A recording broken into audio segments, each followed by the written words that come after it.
The first thing they saw was a cheap navy blue security uniform. The second thing they noticed was the way the young guard quietly picked up a coffee cup someone had left on the marble floor. The third thing they did was laugh. "Hey, rookie," a sharply dressed manager shouted across the luxurious lobby. "If you're done pretending to work, clean the entrance. We have important clients arriving." Several employees chuckled. A wealthy customer shook his head with visible disgust. Not one person questioned why the manager was speaking to another human being that way. I simply nodded. "Yes, sir." I grabbed the cleaning supplies and walked toward the front doors as if nothing had happened. No one knew the building I was sweeping every morning belonged to my family. No one knew the man whose signature appeared on every executive contract was my father. And absolutely no one imagined that the poor security guard they mocked every day was the only heir to a multi-billion-dollar financial empire. My name is Ethan Carter. Officially, I was security guard number 184. Unofficially, I was the future owner of Carter Financial Group. But none of that mattered anymore. Because this wasn't a game. It was an experiment. It had started 3 months earlier inside my father's private office on the top floor of the headquarters. Richard Carter wasn't just another billionaire. He had built Carter Financial Group from a single neighborhood branch into one of the largest private banking institutions in the country. Business magazines called him a genius. Television hosts called him ruthless. To me, he was simply Dad. He looked at me from behind his massive walnut desk. "You've finished business school. You've worked with our investment teams overseas. The board expects you to become vice president next month. I don't deserve it." His eyebrows lifted. "I've never worked beside the people who actually keep this company running." He leaned back. "What are you suggesting?" "I want to disappear." He laughed. "I've spent 30 years making sure nobody could ignore the Carter name. I don't want the Carter name." His smile slowly vanished. "I want to know what happens when people think I have no power." Silence filled the room. Finally he asked, "What exactly do you have in mind?" "I want to work here." "You already do." No. I shook my head. "I want to work as someone nobody notices." After several long seconds, my father stood and walked toward the floor-to-ceiling windows overlooking the city. "Money reveals ambition," he said quietly. "Power reveals character." He turned around. "If you do this, I cannot protect you. I know. I cannot interfere. I know. You'll be treated like everyone else. That's the point." A slow smile crossed his face. "Then let's find out who really deserves to wear this company's badge." 1 week later, nobody recognized me. The expensive suits disappeared. So did the luxury watches, tailored shoes, and private elevators. I exchanged them for a simple security uniform, worn black boots, and 12-hour shifts at the front entrance. Even my name changed. My badge simply read, Ethan. Security. The first few days were surprisingly peaceful. Most people didn't even look at me. Some walked past, as if I were invisible. Others tossed empty coffee cups onto the reception counter, without saying a word. A few executives snapped their fingers instead of speaking. It amazed me how quickly respect disappeared when people believed you earned an hourly wage. Still, there were bright moments. Every morning at exactly 8:15, the receptionist greeted me with the same warm smile. "Good morning, Ethan." Her name was Emily Brooks. She wasn't trying to impress anyone. She smiled at everyone. Cleaning staff, maintenance workers, delivery drivers, customers, even the elderly man who sold newspapers outside the building. One rainy morning, she noticed I hadn't left my post during lunch. "You haven't eaten, have you?" "I'll be fine." She disappeared for 2 minutes before returning with a sandwich and a cup of coffee. "I made an extra one." "You didn't have to." "I know," she smiled. "But kindness isn't something you do because you have to." That sentence stayed with me for the rest of the day. Unfortunately, not everyone inside the building thought like Emily. Regional Operations Director Victor Collins believed security guards existed only to obey. He rarely used our names. Instead, he called us guards as if that were our entire identity. The first time he noticed me, he looked me up and down before frowning. "New guy?" "Yes, sir." "You move too slowly." "I'll improve." "You'd better." As he walked away, another executive laughed. Give him a week. They never last. I watched them disappear into the executive elevators. They had no idea I had attended board meetings in those same offices just months earlier. But I wasn't there to prove who I was. I was there to discover who they were. And deep inside, I had the unsettling feeling that the hardest lessons were still waiting for me. The following weeks changed the way I saw people forever. Not because of what they said to me, but because of what they believed they could say to someone they considered insignificant. Every morning I stood at the front entrance, greeting employees with the same words. Good morning. Most walked past without answering. Some never even looked up from their phones. Others acted as though speaking to a security guard was beneath them. Victor Collins was different. He didn't ignore me. He enjoyed humiliating me. One Monday morning, just before the building opened, he walked into the lobby carrying 2 large boxes. He stopped directly in front of me. Guard. Yes, sir? Take these to the executive conference room. I picked up the heavy boxes, without complaint. As I reached the elevator, he called after me. And don't touch anything. I don't want fingerprints all over the furniture. Several employees laughed. I simply nodded. Of course, sir. That afternoon, a wealthy elderly couple entered the bank, looking confused. The husband leaned on a cane while his wife struggled to carry several folders. Before I could step forward, Victor intercepted them. If you don't have an appointment, you'll have to wait. The old man smiled politely. We've been customers for over 30 years. Victor barely glanced at them. Please take a seat. Every premium client who arrived afterward was escorted inside immediately. The elderly couple remained waiting. 40 minutes passed. The husband was visibly exhausted. I walked over quietly. Would you like some water? His wife smiled gratefully. That would be wonderful. I brought them water and found 2 more comfortable chairs near the reception desk. Emily noticed. Without saying a word, she joined me. She personally checked their account and discovered they had, in fact, been invited by one of the senior advisors. Victor had never bothered to verify. When he realized they had been assisted, he stormed across the lobby. Who told you to interfere? Emily remained calm. They were invited guests. I wasn't talking to you. He turned toward me. And you? He pointed at my chest. Your security. Your job is standing still, not thinking. The lobby fell silent. Every customer nearby heard him. I lowered my eyes. I'm sorry if I overstepped. You're paid to follow orders. Yes, sir. Victor walked away shaking his head. Emily looked furious. You didn't do anything wrong. It's okay. No, Ethan, it isn't. For the first time since starting the experiment, I almost told someone the truth. Not because my pride was hurt. Because seeing good people like Emily punished for doing the right thing was harder than hearing insults directed at me. That evening, as employees left the building, Emily caught up with me outside. I don't understand something. What is it? You never get angry. I smiled. I've learned that people eventually reveal themselves. She looked at me curiously. Where did you learn that? I thought of my father. My dad. She smiled. He sounds like a wise man. He is. The next morning, another surprise was waiting. Luxury banners were being installed throughout the lobby. Fresh flowers arrived by the hundreds.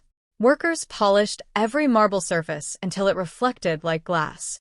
I asked another guard what was happening. Haven't you heard? Heard what? The chairman is coming. My heart skipped for just a moment. The chairman. My father. According to the announcement, Richard Carter would personally visit headquarters in 2 weeks to meet international investors and evaluate the company's leadership. The entire executive team panicked. Victor more than anyone. He demanded perfection from every employee. Except his version of perfection wasn't excellence. It was appearances. And somehow, I had the feeling that before my father's visit arrived, Victor was going to make me the example everyone would remember. The 2 weeks leading up to my father's visit felt like an endless performance. Every hallway sparkled. Every executive suddenly smiled at employees they had ignored for years. Victor Collins acted like a completely different man whenever someone important was watching. But the moment the visitors left, the mask disappeared. Move faster. Don't stand there. Do I have to do everything myself? His favorite target was still me. On the morning before the chairman's arrival, he marched into the lobby carrying a clipboard. His eyes landed on my boots. You call those polished? I looked down. They were polished before my shift. They look terrible. They're clean, sir. I didn't ask for excuses. Without warning, he tossed a polishing cloth onto the marble floor. Get on your knees and fix them. The lobby went silent. Customers waiting nearby turned to watch.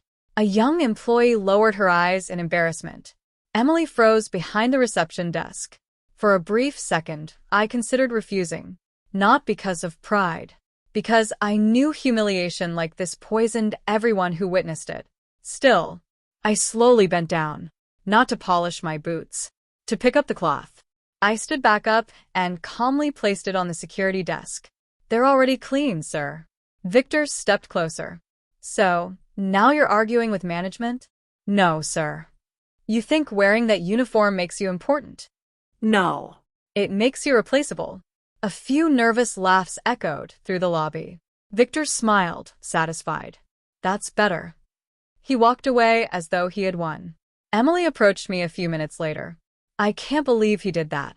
It's over. No, Ethan, one day someone is going to stand up to him. I looked toward the executive elevators.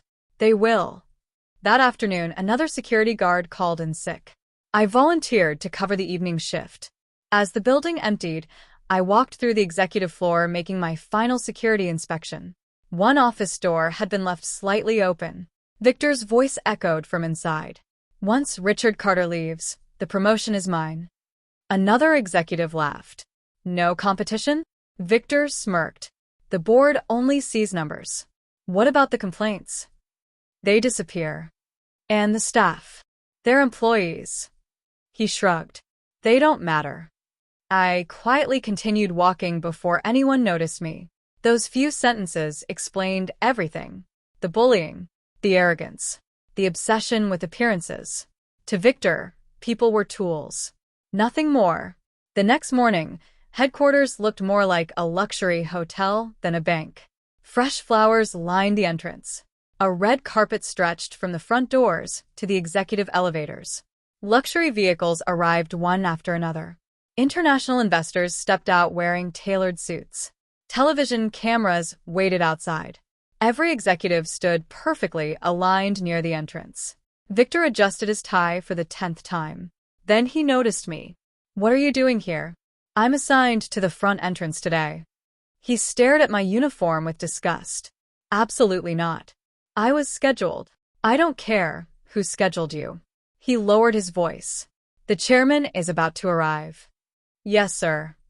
I won't have a bargain bin security guard ruining the first impression of this company. Several executives glanced in my direction. Victor pointed toward the service hallway. Get out of the lobby. I remained still. My post is here. His face turned red. I gave you an order. Emily looked terrified. Every employee nearby stopped pretending not to listen. Victor stepped forward until we were inches apart. If you don't leave this lobby right now. He reached for my security badge. I'll fire you in front of every person standing here. The massive glass entrance doors slowly began to open. The chairman had arrived. The lobby became completely silent. Outside, a line of black luxury sedans stopped at the entrance. Bodyguards stepped out first. Then came members of the executive board. Finally, Richard Carter appeared. The founder, the billionaire, the man every executive had been waiting to impress. Victor immediately forced a smile and hurried toward him. Mr. Carter, welcome. Everything is ready for. My father walked past him, without saying a single word. The smile on Victor's face slowly disappeared. Richard continued across the marble floor until he stopped directly in front of me. For a moment, no one breathed. He looked at my uniform, then at the security badge on my chest. A faint smile crossed his face. You've worn it well. I smiled back. I've learned a lot. Then, in front of investors, executives, employees, and dozens of customers, my father placed his hand on my shoulder. I'm proud of you, son. Gasps echoed throughout the lobby. Victor's face turned completely white. Emily stood frozen behind the reception desk, her eyes wide with disbelief. One of the investors whispered, "Did he just say, son?" Richard slowly turned toward the crowd. "For the past 3 months, my only heir has worked in this building as an ordinary security guard." Nobody moved. Nobody spoke. He asked me for one opportunity. My father looked around the lobby to discover how people behave when they believe no one important is watching. His eyes stopped on Victor. And, unfortunately, he discovered exactly what we feared. 2 members of the legal department stepped forward carrying folders. Behind them came representatives from Human Resources. Richard continued. Every complaint filed against senior management during these 3 months was investigated. He nodded toward the folders. Harassment, abuse of authority, discrimination, retaliation against employees. Verified. Victor finally found his voice. "There must be some misunderstanding." "There isn't." Richard's tone never changed. "You didn't fail because you mistreated my son. You failed because you mistreated everyone." Security officers approached Victor. For the first time, he understood that his career was over. He looked desperately at Ethan. I didn't know who you were." I took one step closer. "Exactly. If you had treated me with respect only because I was a billionaire, you still would have failed." Victor lowered his head as he was escorted away. Several other executives were asked to surrender their badges as well. The lobby remained silent until my father turned toward Emily. "And you must be Emily Brooks." She looked completely overwhelmed. "Why, yes, sir. My son spoke about you often." She looked at me in confusion. Richard smiled warmly. He said there was one person in this building who treated everyone with dignity. Emily's eyes filled with tears. "I was only doing my job." No. I finally spoke. "You were doing what everyone else should have done." That afternoon, Richard announced sweeping leadership changes. A new employee culture program would begin immediately. Promotions would no longer depend only on financial results, but also on integrity, leadership, and respect. Emily was invited to lead the company's employee experience department. She tried to refuse. "I've never managed an executive team." "You've already been leading by example," my father replied. Months later, I officially joined the board of directors. But on my first day as executive vice president, I did something that confused everyone. I walked into headquarters wearing the same security uniform. The guards at the entrance smiled. The cleaning staff waved. The receptionists greeted me by name, not because they knew who I was, but because the culture inside the building had finally changed.